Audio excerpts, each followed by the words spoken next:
আপনার সন্তান যদি জন্মগ্রহণ করে 12ই রবিউল আউয়াল এবং সে দীর্ঘ কয়েক বছর পরে এই 12ই রবিউল আউয়াল ইন্তেকাল করে, তাহলে ওই 12ই রবিউল আউয়ালকে আপনি জন্মদিন হিসেবে, আনন্দের দিন হিসেবে উদযাপন করবেন, পালন করবেন, নাকি ওই দিনকে আপনি শোকের দিন হিসেবে চিহ্নিত করবেন? আসসালামু আলাইকুম ওয়া রাহমাতুল্লাহি ওয়া বারাকাতুহু। সুপ্রিয় দর্শক শ্রোতা, আগামীকাল 12ই রবিউল আউয়াল।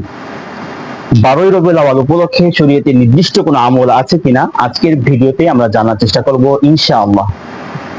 রাসূল করিম সাল্লাল্লাহু আলাইহি ওয়াসাল্লাম ইরশাদ করেছেন, লা ইউমিনু আহাদুকুম হাত্তা আকুনা হাব্বা ইলাই মিন ওয়ালিদিহি ওয়া ওয়ালাদিহি ওয়ান নাসি আজমাইন। যতক্ষণ পর্যন্ত তোমরা তোমাদের মা বাবা, সন্তান সন্ততি, এমনকি নিজের জীবন থেকেও আমি রাসূলকে বেশি ভালো না বাসবে, ততক্ষণ পর্যন্ত তোমরা প্রকৃত মুমিন হতে পারবে না।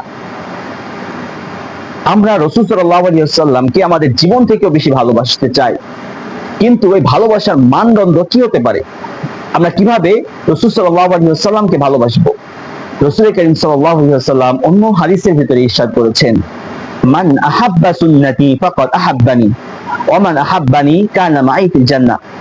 যে ব্যক্তি আমার সুন্নতকে অনুসরণ করবে, সুন্নতকে ভালোবাসবে, সে আমাকে ভালোবাসলো, আমাকে অনুসরণ করলো।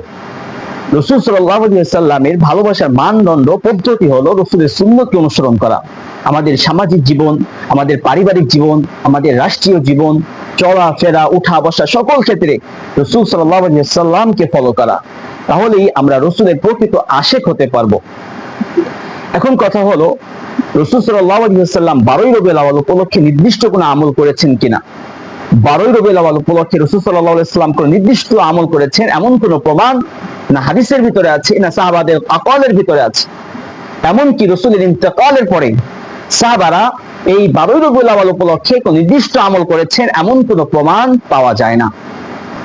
বরং জন্মদিন উপলক্ষে কোনো অনুষ্ঠান করা, জন্মদিন উপলক্ষে কেক কাটা, জশ্নে জুলুস করা, এটা ইসলামিক কোনো কালচার হতে পারে না, এটা বিধর্মীদের কালচার। রাসূল করিম সাল্লাল্লাহু আলাইহি ওয়াসাল্লাম সোমবার সুবে সাদিকের সময় জন্মগ্রহণ করেছেন, এটা সুস্পষ্ট, সুপ্রমাণিত। কিন্তু কোন তারিখে জন্মগ্রহণ করেছেন এই নিয়ে মতানৈক্য রয়েছে।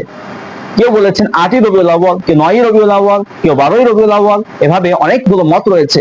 কিন্তু রাসূলের ইন্তেকাল হয়েছে 12ই রবিউল আউয়ালে, এটা সুস্পষ্ট, সুপ্রমাণিত।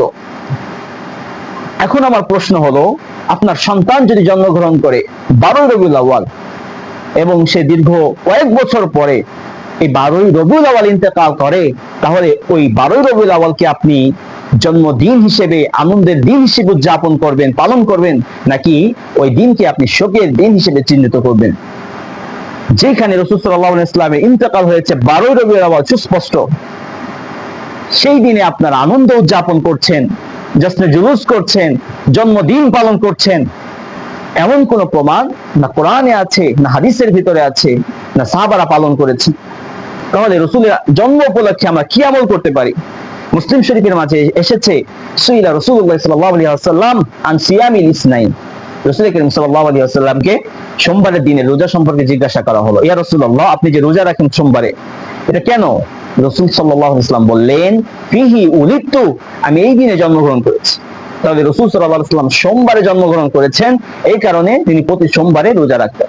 তাহলে আমাদেরও উচিত প্রতি সোমবারে রোজা রাখার চেষ্টা করা। যদি সম্ভব না হয়, তাহলে যখন সম্ভব হবে সোমবারের দিন উপলক্ষে রোজা রাখা। তাহলেই আমরা প্রকৃত আশিকে রাসূল হতে পারবো। আমরা রাসূল সাল্লাল্লাহু আলাইহি ওয়াসাল্লামকে ভালোবাসবো যেভাবে তার সাহাবারা ভালোবেসেছেন, যেভাবে রাসূল সাল্লাল্লাহু আলাইহি ওয়াসাল্লাম আমাদেরকে নির্দেশ দিয়েছেন, সেভাবে আমরা রাসূল সাল্লাল্লাহু আলাইহি ওয়াসাল্লামকে ভালোবাসবো ইনশাআল্লাহ। নাসরুম মিনাল্লাহি ওয়া ফাতহুন করিব। আসসালামু আলাইকুম ওয়া রাহমাতুল্লাহি ওয়া বারাকাতুহু।